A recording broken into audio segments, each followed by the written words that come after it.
It's 11 a.m. in Washington, and we begin with some breaking news. CBS News has confirmed former Vice President Mike Pence will not face charges in the probe by the Department of Justice on the handling of classified documents. This comes as Pence is set to announce a run at the 2024 presidency next week. CBS News chief election and campaign correspondent Robert Costa joins us now on the phone. Robert, what are you learning? So this is a breaking development that the Justice Department, after months of investigation, has decided formally to drop any kind of criminal investigation or possible charges of former Vice President Mike Pence, who discovered through his lawyers that he had some classified materials in his possession after he left the White House.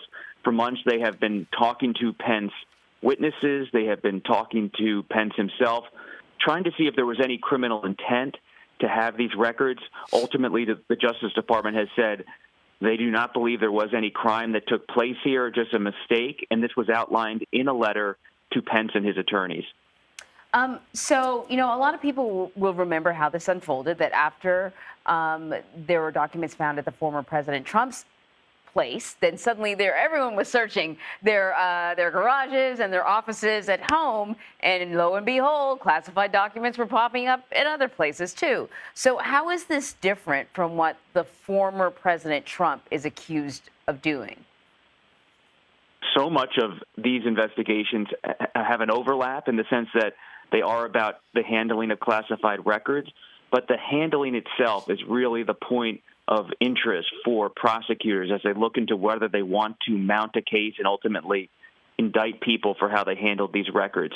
The difference in the Trump case is that the former president is currently being investigated for whether he tried to obstruct the federal government, whether it was the National Archives or the FBI, from securing classified materials that were at his Florida home, Mar-a-Lago. There is some suspicion among some witnesses and others who have been talking to the federal government that Trump may have tried in different efforts to hold some of those documents back for various reasons, in part also arguing that he had the right to have them. Because of those actions, he remains under investigation. He has not been indicted. The former president remains someone who's just under an active investigation.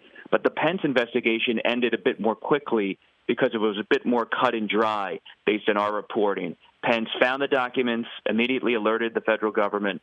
They investigated whether there was criminal intent, and now it is being dropped.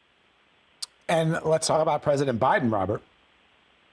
President Biden, his handling of classified materials also, like Trump, remains under active investigation, though we don't have any new information that's been coming to light about where exactly that investigation stands. Though we have not heard about any kind of obstructive elements of that investigation, whether Biden as president or as a former vice president tried to obstruct the government in any way from obtaining those documents once he discovered them. But since these are fluid, active investigations for both Biden and Trump, you never want to weigh in too quickly about what's going on with the grand jury, but those are ongoing. All right, Bob Costa, thank you very much.